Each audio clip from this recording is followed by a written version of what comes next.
So in this video, I'm going to be talking to you about how to accumulate wealth.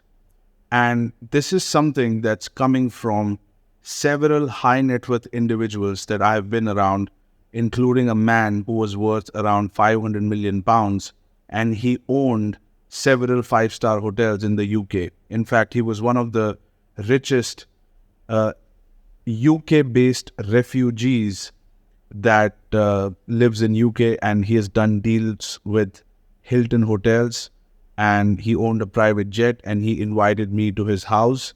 I got to see his house. He had an armed bodyguard outside. I've also met Dan Pena. I have done 2 of his seminars, and he's worth allegedly several $100 million. Not only that, when I attended the hardcore seminar, there was a guy who had accumulated assets worth around $30 million, and another one of my colleagues who had acquired, who has currently acquired roughly about $50 million in assets. So I have been around individuals who have accumulated wealth. It's not just my personal experience, but the second-hand experience that I've had being associated with these individuals.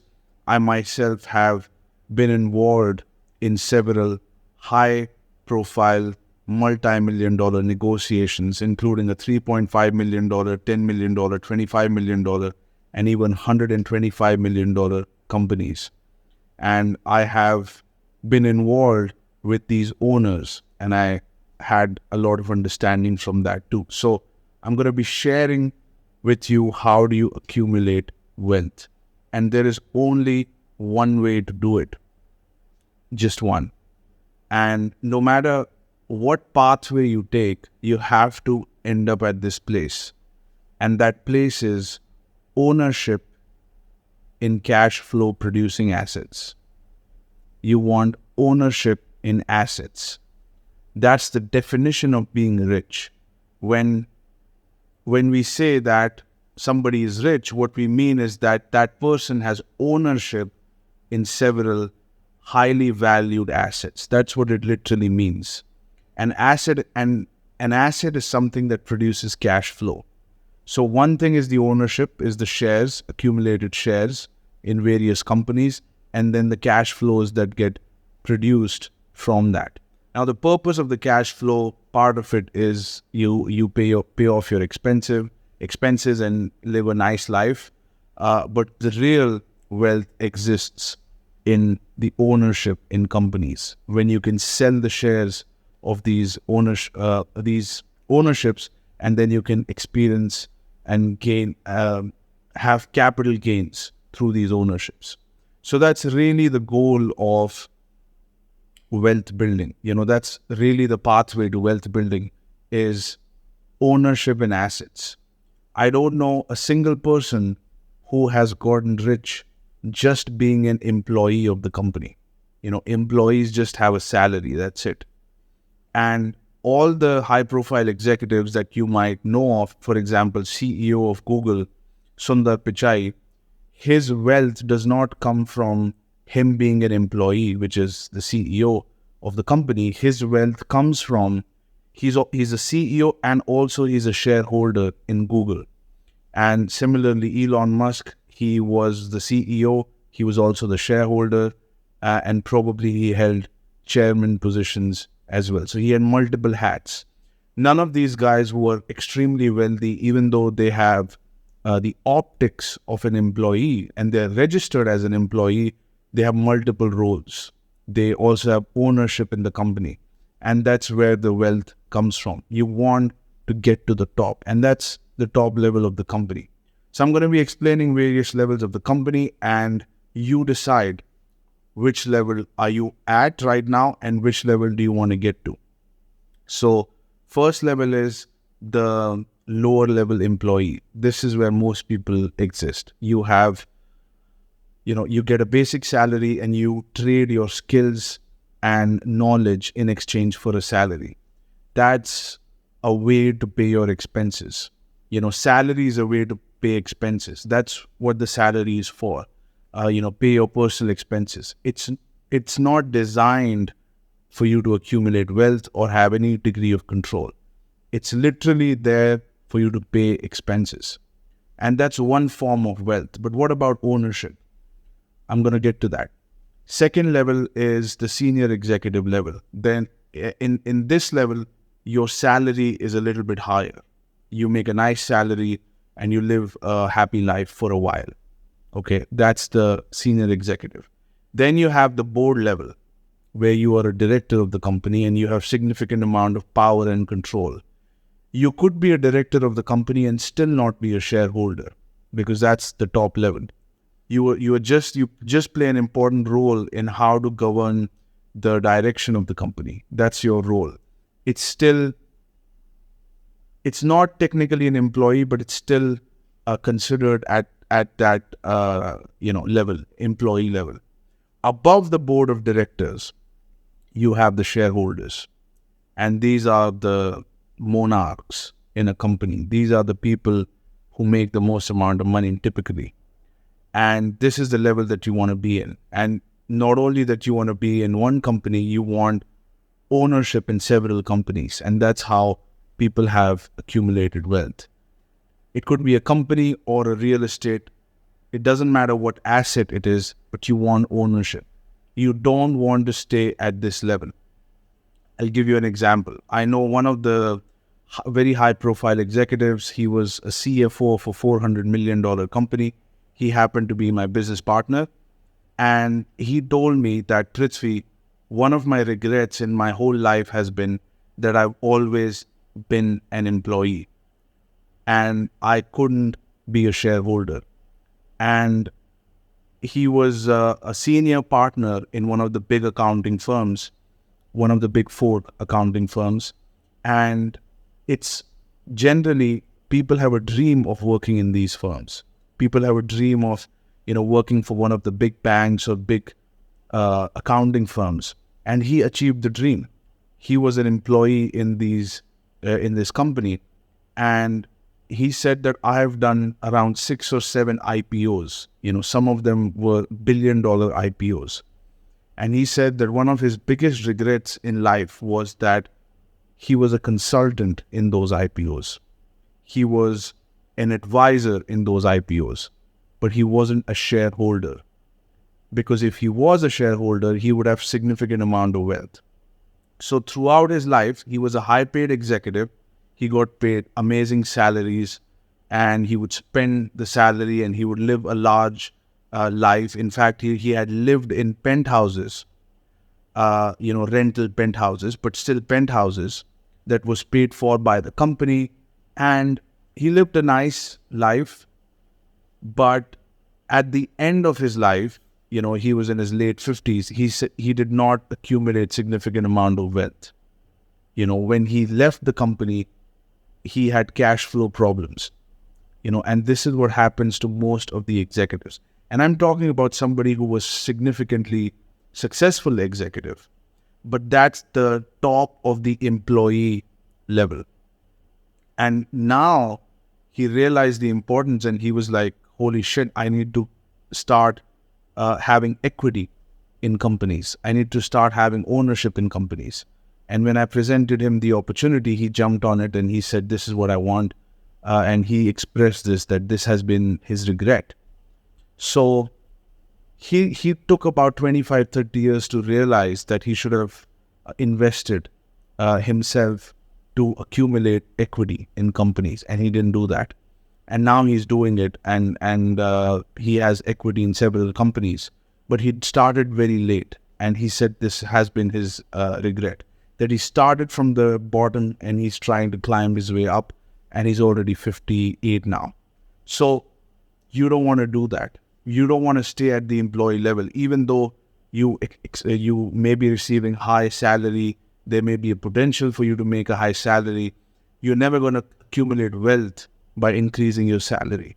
You will accumulate wealth by taking ownership positions in companies. And that's what all of the wealthy individuals have. They have ownership in assets. Okay, so let's look at how you can get to this level. One of the fastest ways to do it is that through entrepreneurship is that you start a company and then you build value in those shares.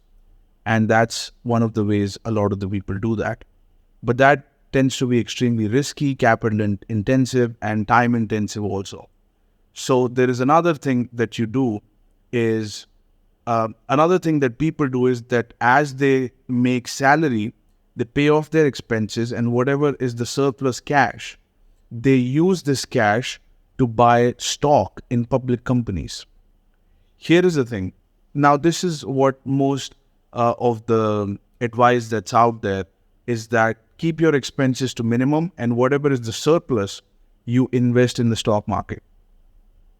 And stock market shares are publicly traded. And anything that's publicly traded tends to be overvalued. Okay? So when there is a company that's private, the value of shares is going to be X, for example. Same number of profit, same number of employees, same number of everything. That company's shares have not yet been traded on the stock market. So those shares are not available to the large masses to buy. Because the shares are held private, there is literally little or no demand, or there is very less demand for those shares because they are not traded publicly. So due to which the value of shares is going to be X. But the moment this company goes public, the value of the shares is going to go skyrocketed. If the company is profitable, if it has a good future, the value of shares in most cases is going to be skyrocketed. So if you buy a publicly traded, shares of a company, you're buying overvalued shares because it's not really an opportunity at that point. Everybody knows about it, and masses have poured in to buy that stock. And when you have anything that has long lines in front of, it tends to be overvalued. Okay, we want undervalued opportunities. So we do want ownership in companies, but we don't want ownership at an overvalued price. We don't want ownership at a high price, because that's really not that valuable. The likelihood of those shares growing in value is actually slim. Very few companies continue to outperform and keep growing. And especially when a company reaches the stage where it's taken public, it has reached closer to the point of its peak. Not in all of the cases, but in a lot of the cases this happens, that the company has reached its peak and it maybe has a little more growth to go, but it's very difficult to keep growing bigger and bigger when you're already that big that you can be listed at a stock exchange market.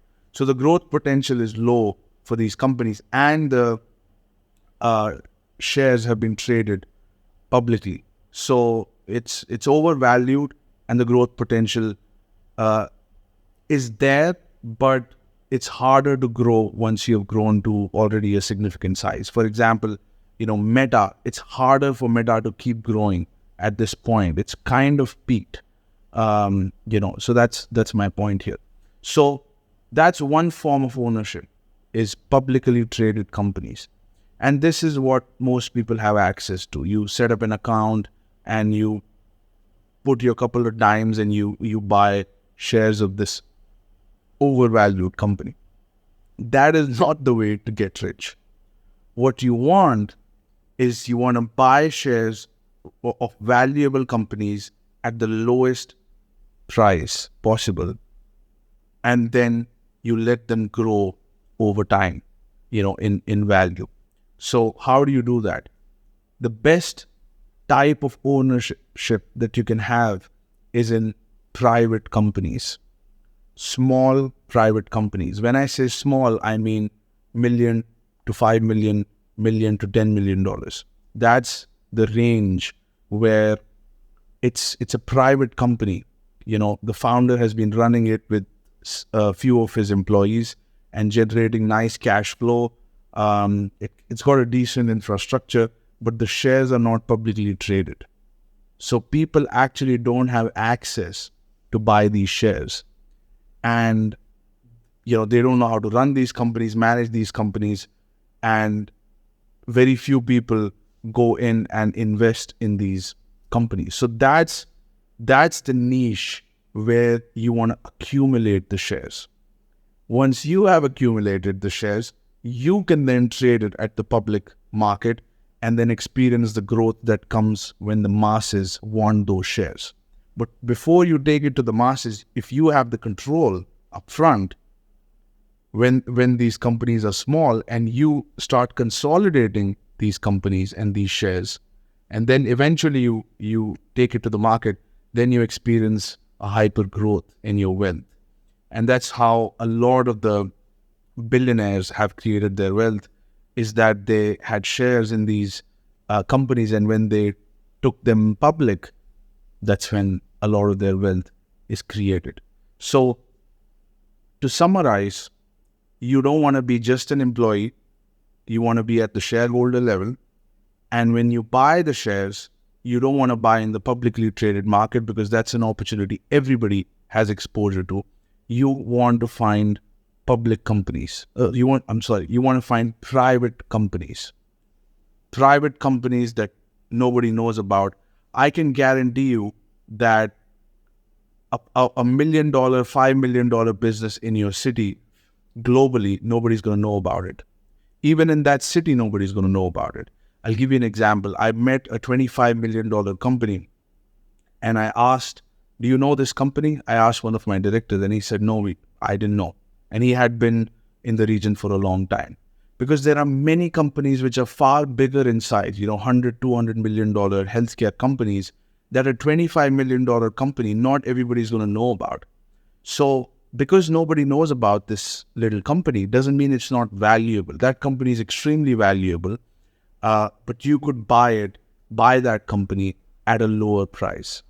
So here is what happens. When you have a company that's producing cash flow, and the shares of that company are not traded on the stock exchange market, it's privately held by one owner or two owners.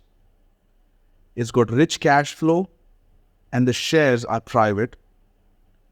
The company, depending on the industry, and I'm talking about healthcare here, the company's shares are undervalued. And you could buy this company, and you can acquire the shares at a very reasonable price. Not only that, you could get this deal of acquiring shares financed by the bank in a manner that the cash flow of the business will pay the debt service. Very much like a real estate transaction. And once you know how to put one deal together, you could just repeat the process. You could keep finding businesses, profitable businesses, which has an old owner, meaning he cannot hold on to those shares too long. This guy is old, and he has had control of this company 25 years, and he has to let this go at some point. So he has to plan his succession. And when somebody like you, somebody young, goes in to buy these shares, you could buy it at an undervalued price and have the cash flows pay off the debt that you raise. And why would the bank give you the money? Well, because the bank's money is chasing cash flows. The only way bank makes money is by lending money. And who do they lend it to? People who have cash flows. That's where the money flows, where the cash flow is. Even if you look at Shark Tank, most of the deals that get financed at a very good price are the ones that are already cash flowing. So they buy shares, and these founders get pretty good deal. So similarly, banks' money always are looking for cash flows, because they're sitting on top of heaps of cash, and because of inflation, the value of that cash is reducing. Not only that, they're paying interest to the central bank, because the banks borrow money from central bank, they are paying them interest, and then they further lend out at a higher rate, right? So they cannot be sitting at all of this cash. When there are billions of dollars, couple of points of inflation and couple of points of interest is a huge amount of money. So they're under pressure to lend this money. Who will they lend it to? Somebody who can return more than what they borrowed. And that's what an interest is. So they're always looking for companies who have cash flow, who have a healthy cash flow, who have a healthy balance sheet. All you got to do is find businesses in your city who have cash flows, who have healthy balance sheets, and get financing, have ownership in the company, and acquire this business. And when you start acquiring several businesses, you are consolidating shares at an undervalued price, and you are creating a bigger company by combining smaller company. And that's how you accumulate wealth. By having ownership in assets, ownership acquired at an undervalued price, not when the company has gone public and it's oversubscribed, and that's when you enter. That's not the time to buy. The time to buy is when these companies are small in size, very profitable, and has an old owner who cannot continue. The business is great, it's profitable, but the owner can't continue and he has to let go of the shares. That's when you come in, you buy these shares, and you have ownership in the company.